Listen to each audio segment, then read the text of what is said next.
नमस्कार, मैं अभिषेक राज। Easy way coaching में आप सभी का हम स्वागत करते हैं। दोस्तों, आज संडे है और संडे एपिसोड में आप सभी का हम स्वागत करते हैं। 90 एपिसोड आज होने वाला है, ठीक है ना। अभी तक हम 90 एपिसोड आज पूरा कर लेंगे और ये 90 एपिसोड चला है आप लोग के सहयोग और प्यार से चला है। तो चलिए इसको शुरुआत करते हैं। अगर आप भी इस एपिसोड का हिस्सा बनना चाहते हैं कि संडे सवाल में आपके भी प्रश्नों का हम शामिल करें, तो सबसे पहले इस फॉर्मेट में आपको कमेंट करना होगा। सबसे पहले अपना नाम, ट्रेड का नाम, अपना एज, अपना राज्य के नाम और यहाँ पे क्वेश्चन से लिखेंगे जो आप सवाल पूछना चाहते हैं। इसके अलावा और भी जानकारी आप दे पाएंगे अपने बारे में, तो हम आपको और बेहतर तरीके से बता पाएंगे। तो जल्दी से इस फॉर्मेट में आप कमेंट करिए, आपके सवालों का हम जवाब देने वाले हैं। और आप लोगों को पता ही है कि भाई, अगर आपने आईटीआई किया है तो इजी वे ग्लोबल एप्लीकेशन को जरूर अपने मोबाइल में इंस्टॉल करके रखिए, क्योंकि आईटीआई छात्रों के लिए ये एप्लीकेशन लाइफलाइन बन चुका है। अभी हाल ही में बार का रिजल्ट आया है, भाभा एटॉमिक रिसर्च सेंटर का रिजल्ट आया, उसमें हमारे 400 बच्चों में से 150 बच्चों का एक साथ सिलेक्शन हो गया। और ये हमारे लिए गर्व की बात है, सभी आईटीआई के छात्रों के लिए गर्व की बात है कि एक ऐसा कोचिंग संस्थान आप लोगों के बीच में खड़ा है जो आपको भारत के सबसे जो टॉप मोस्ट संस्थान है ना, वहां पे सरकारी नौकरी दिलाने के लिए आपके साथ कार्यरत है। तो आइए मिलकर हम एक बढ़िया अपने जीवन में आगे बढ़ने का प्रयास करते हैं और इसमें हमारा सहयोग आपका 100% मिलेगा। ठीक है, तो डाउनलोड करके यहाँ पे बहुत सारे कोर्सेस होगा जो दिखाई देगा, अपने अकॉर्डिंग आप ले सकते हैं। एक बहुत बड़ा अनाउंसमेंट उन बच्चों के लिए जो चाह रहे थे कि ऑफलाइन आकर पढ़ाई करें कम पैसे में, तो इस बार मात्र 1000 प्रति सब्जेक्ट के हिसाब में आपको पढ़ने का मौका दे रहा है। 1000 प्रति सब्जेक्ट, ठीक है ना। और ये ऑफर केवल 50 छात्रों के लिए, शुरू के जो 50 छात्र है उनके लिए 10 दिसंबर से बैच स्टार्ट हो रहा है। जल्दी से एडमिशन ले लीजिए। मतलब टोटल 13,000 कोर्स का फी था, वो आपको मात्र 6,6500 के आसपास में कंप्लीट हो जाएगा टोटल, टेक्निकल के अलावा। अगर केवल नॉन टेक्निकल पढ़ेंगे तो मात्र 4,000 में नॉन टेक्निकल आपका हो जाएगा, जबकि 4,000 में ऑफलाइन में केवल एक सब्जेक्ट का फी होता है। तो काफी कम पैसे में आपको पढ़ाया जा रहा है, मौका का फायदा उठा लीजिए। यही नहीं, आपको ऑनलाइन भी कोर्सेस आपको फ्री दिया जाएगा। अगर थोड़ा सा भी इच्छा था ऑफलाइन आने का, तो इससे बढ़िया मौका आपको नहीं मिलने वाला है। इसके अलावा हमारे पास हॉस्टल की सुविधा है, 1170 रुपए में रहने का सुविधा आपको मिल जाएगा। ठीक है, तो चलिए शुरुआत करते हैं। हमारे हेल्पलाइन नंबर पे कॉल करके बात कर लीजिएगा। पहला सवाल है शिवराज करमाली का, फिटर ट्रेड है, झारखंड से, एज 21 साल है। ठीक है, और ये पूछ रहे हैं कि नमस्ते सर, मेरा 10th में टोटल नंबर 299 है, मतलब 59.80% है इनका सीबीएसई बोर्ड से। क्या हम बार का फॉर्म अप्लाई कर सकते हैं? क्या कोई भी पीएसयू की वैकेंसी में, जैसा कि डीएमआरसी, आईओसीएल, मतलब इसरो और सेल आईओसीएल इत्यादि में? तो देखिए बाबू, सभी पीएसयू में तो अप्लाई नहीं कर सकते हैं। किसी किसी पीएसयू में 60% मांग देता है आपसे कि भाई 60% आपका 10वीं में होना चाहिए। पीएसयू की बात कर रहे हैं, किसी किसी में मांगता है। बार्क में ये चीजें कंडीशन रहती है कि भाई 60% मार्क्स पीसीएम में होना चाहिए, 12th या 10वीं में। ठीक है, अगर केवल बार्क की बात करें तो आप बार्क में नहीं अप्लाई कर पाइएगा।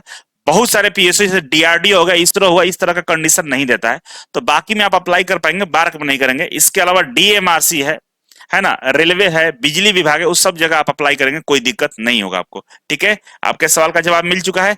आगे बढ़ते हैं। नेक्स्ट क्वेश्चन है कि धर्मेंद्र कुशवाहा का, और इनका ट्रेड इलेक्ट्रीशियन है, इनका भी एज 21 साल है, मध्य प्रदेश से है। क्वेश्चन है कि सर, मेरा आईटीआई 2025 में कंप्लीट हो जाएगा। ठीक है, सेकेंड ईयर का एग्जाम होने के बाद मुझे गवर्नमेंट जॉब चाहिए। Best electrician trade theory book बता दीजिए और मुझे क्या क्या करना चाहिए वो भी बता दीजिए। देखिए, अगर आप इस तरह से अवेयर हैं, जागरूक है कि भाई आईटीआई करते हुए गवर्नमेंट जॉब के बारे में सोच रहे हैं, तो बहुत अच्छी खबर है आपके लिए कि आपका नौकरी सच में मिल जाएगा। आप अवेयर है, आप चाहते हैं कि आपको नौकरी मिले, तो जरूर मिलेगा, क्योंकि एज कम है, फर्स्ट ईयर में है, सेकेंड ईयर आपका अगले साल शुरू हो चुका है, तो टाइम है आपको आईटीआई करने में। फिर भी आप अपने दिल में और अपने लक्ष्य को लेकर इतना आप सीरियस हैं कि कमेंट कर रहे हैं, तो अच्छी बात है आपके लिए। देखिए, आपको मैं बढ़िया गाइड करता हूं। सबसे पहली बात कि कोई भी थ्योरी का बुक मार्केट में ऐसा नहीं है जिससे आप गवर्नमेंट जॉब ले पाएंगे। ठीक है ना, मार्केट में ऐसा थ्योरी का किताब नहीं है। जो भी किताबें हैं, या तो बहुत बेसिक लेवल का है, नहीं तो बहुत एडवांस लेवल का है। मतलब आईटीआई लेवल का जितना भी बुक है, वो कोई भी थ्योरी के लिए, मतलब थ्योरी के लिए सही नहीं है, डिप्लोमा लेवल का लीजिएगा तो वो हायर हो जाता है। इसीलिए हम लोग सजेस्ट करेंगे कि अगर इजी वे कोचिंग ज्वाइन किए तो हम लोग स्टडी मटेरियल आपको साथ में देते हैं, उसी स्टडी मटेरियल से नोट्स तैयार कर लीजिए, किताब की कोई आवश्यकता नहीं है, ठीक है। दूसरा, आप पूछ रहे कि आप तरीका बता दीजिए कि मुझे क्या करना चाहिए। तो मेरा YouTube पे 3 घंटे का सेमिनार है, हम सेमिनार लेते रहते हैं।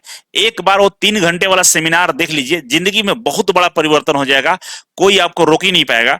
सर्च करिएगा ER अभिषेक राज, इंजीनियर अभिषेक राज, सेमिनार डालिएगा, सेमिनार का वीडियो आ जाएगा, लगभग 3 घंटा प्लस का वीडियो होगा, आप देख लीजिएगा, सारा डाउट क्लियर हो जाएगा। बाकी आपके लिए एक सजेशन है कि अगर आप तैयारी ही करना चाहते हैं तो इजी वे कोचिंग का जो फाउंडेशन बैच है ना, full course foundation batch join कर लीजिए। आपका IITI कंप्लीट होते होते जो भी आप पहला फॉर्म भरेंगे उसमें नौकरी हो जाएगा। बस इतना सा जो जुनून है आपका वो बनाए रखिएगा, ठीक है। आगे बढ़ते हैं। तो यहाँ पर 2 कमेंट दिख रहा है हमको। आयुष राज, इलेक्ट्रीशियन, 23 साल है, बोले कि electrician job best government job क्या है इलेक्ट्रीशियन का। तो बाबू, जो भी जॉब है ना सब बेस्ट ही होता है, कोई खराब नहीं होता है ना, थोड़ा सा काम का डिफरेंस आता है। और हमारे अकॉर्डिंग सबसे बेस्ट जो जॉब होता है वो PSU का होता है, जैसे BARC, ISRO, DRDO, SAIL, BHL, तमाम जितने भी PSU है उसमें अगर जाते हैं तो आपके लिए सबसे बेस्ट होगा। बाकी जॉब लेने का प्रयास करिए, सभी बेस्ट है, ठीक है। नेक्स्ट है मंगेश मोरे, वायरमैन है, महाराष्ट्र से। ये पूछ रहे कि महाराष्ट्र में IITI के बेस पे कौन कौन से PSU और गवर्नमेंट जॉब है, इस पर वीडियो बनाइए, सेंट्रल और स्टेट पे। देखिए बाबू, फिर एक बार बोल रहा हूं कि सेमिनार में हमने सारा चीज बता दिया है। एक बार 3 घंटे वाला जाकर सेमिनार देख लीजिए, आपका डाउट क्लियर हो जाएगा, किसी तरह का कोई समस्या नहीं रहेगा। ये दोनों प्रश्नों का जवाब आपको सेमिनार में मिल जाएगा, ठीक है। नेक्स्ट है बीटू कुमार का, फीटर ट्रेड है, 26 साल एज होगा, बिहार से। बोल रहे कि सर अप्रेंटिसशिप नहीं किए हैं, इसका क्या नुकसान हो सकता है ग्रुप डी रेलवे में। देखिए, अप्रेंटिसशिप नहीं किए हैं तो रेलवे ग्रुप डी में क्या नुकसान हो सकता है, सवाल तो अच्छा है। चलिए इस पे आपको डिटेल्स में हम बताने का प्रयास करते हैं। देखिए, रेलवे ग्रुप डी की हम बात करें, रेलवे ग्रुप डी की हम बात करें तो इस बार इसमें IITI लागू रहेगा। ये तो सूचना मिल चुका है, लगभग कंफर्म है कि 99% चांस है कि IITI ही लागू रहेगा, ठीक है, कोई दिक्कत नहीं है। रेलवे ग्रुप डी में क्या बोलता है कि जो भी सीटें निकाला जाएगा, एग्जाम्पल के लिए हम बात करें, अगर 1 लाख सीट है तो 1 लाख सीट का 20%, 20% मतलब आपका 20,000 सीट जो अप्रेंटिसशिप किया है ना उसके लिए रिजर्व रहेगा, जो अप्रेंटिसशिप किया है उसके लिए रिजर्व रहेगा। मतलब जो भी सीट आएगा ग्रुप डी का उसका 20% अप्रेंटिसशिप करने वाले, कहां से, रेलवे से अप्रेंटिसशिप करने वालों के लिए रिजर्व रहेगा। ऐसा नहीं है कि आप कहीं से भी अप्रेंटिसशिप किए हैं तो आपके लिए रेलवे में रिजर्व रहेगा, ऐसा कुछ नहीं है। जो बच्चा रेलवे से अप्रेंटिसशिप किया है उसके लिए रेलवे ग्रुप डी में 20% सीटें रिजर्व रहेगी। फायदा क्या है कि जो फिजिकल होता है रेलवे ग्रुप डी में नौकरी के लिए, एक फिजिकल भी होता है, कुछ वजन उठाकर आपको दौड़ भी पास करना होता है, वो अप्रेंटिसशिप वालों को नहीं करना होता, वो फ्री होता है, मतलब उसके लिए आपको नहीं जाना है। जो अप्रेंटिसशिप नहीं किया है रेलवे से उनको ये काम करना होता है कि भाई वजन लेकर दौड़ना होता है, लेकिन जो अप्रेंटिसशिप रेलवे से किया है उसको दौड़ना नहीं होता है। तो ये 2 फायदे अप्रेंटिसशिप वालों के लिए। अगर आप अप्रेंटिसशिप नहीं किए तो ये आपका नुकसान है, लेकिन इतना भी दुखी होने की जरूरत नहीं है कि अप्रेंटिसशिप नहीं किए तो बहुत बड़ा नुकसान, ऐसा कुछ नहीं है। 20% ही है, बाकी बहुत सारी सीटें आती है जिसपे आपका नौकरी मिल सकता है, ठीक है। आगे बढ़ते हैं।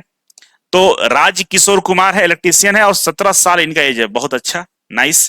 क्वेश्चन है कि सर मैं IITI सेकेंड ईयर में हूं, मेरे को IITI आने वाली सभी सरकारी job, ISRO, DRDO, BARC, metro की तैयारी करनी है तो फाउंडेशन बैच के बारे में बता दीजिए सर जी। देखिए, अगर आपको, बहुत अच्छी बात है कि 17 साल एज है, अभी से ही अवेयर है और 19 साल तक नौकरी इनको मिल जाएगा अगर आप इस तरह से सीरियस रहे तो। फाउंडेशन बैच की जानकारी यह है कि फाउंडेशन बैच उन छात्रों के लिए बनाया गया है जो बच्चे अभी शुरुआत कर रहे हैं पढ़ाई करने के लिए, मतलब नौकरी का तैयारी करना चाहते हैं, कुछ भी नहीं आता, 0 लेवल है, या तैयारी किए लेकिन लगता है कि नहीं मेरा तैयारी सही नहीं है, ढंग का नहीं है, बेसिक कमजोर है, तो आप फाउंडेशन बैच ज्वाइन करिए। फाउंडेशन बैच के अंदर में हम लोगों ने क्या किया है कि टोटल चीजें डाल दिया है। एक तो वीडियो लेक्चर है, ठीक है ना, स्टडी मटेरियल है आपका, ऑनलाइन टेस्ट है और PDF के रूप में भी ऑनलाइन टेस्ट दिए हुए हैं। इसके अलावा डेली का सेट देते हैं, मैथ का, रीजनिंग का, हिंदी का, कंप्यूटर का, करंट अफेयर का सेट भी आपको मारने को मिलता है। इसके अलावा जो भी सब्जेक्ट, जो भी चीजें IITI के लिए पूछा जाएगा, IITI जॉब के लिए सब डाला रहता है। और रेलवे से लेकर को जो भी गवर्नमेंट जॉब आती है सबका तैयारी एक साथ फाउंडेशन बैच से कर सकते हैं। ये फायदा है, मतलब इजी वे कोचिंग के अंदर में जितना भी सर्विस दिया जाता है बच्चों को सब फाउंडेशन बैच में डाल दिया गया है, दे दिया गया है। आराम से स्टडी कर सकते हैं, पढ़ाई कर सकते हैं। ये फायदा है फाउंडेशन बैच का। जीरो से हीरो बन जाइएगा, और एक बार अगर आप नोट्स तैयार कर लीजिएगा, प्रैक्टिस कर लीजिएगा, तो आने वाला जो भी भर्ती होगा उसमें आपको टेंशन नहीं रहेगा, आराम से क्वालिफाई करेंगे एकदम बिल्कुल स्मूथ तरीके से। ठीक है, तो ये फायदा है। तो फाउंडेशन बैच जरूर ज्वाइन करें। उन बच्चों के लिए मैं कहना चाहूंगा कि जो बिल्कुल अभी तैयारी करने के लिए सोच रहे हैं तो फाउंडेशन बैच से ही तैयारी करें, ज्यादा बेटर रहेगा। ठीक है, बाकी आज के लिए इतना ही है। अगर आपके भी दिल मन में कोई सवाल है जो हमसे जानना चाहते हैं, पूछना चाहते हैं, बातचीत करना चाहते हैं, तो कमेंट बॉक्स में कमेंट कर सकते हैं। अगले संडे फिर इसी एपिसोड में मिलेंगे आपके सवालों के साथ। तब तक के लिए नमस्कार।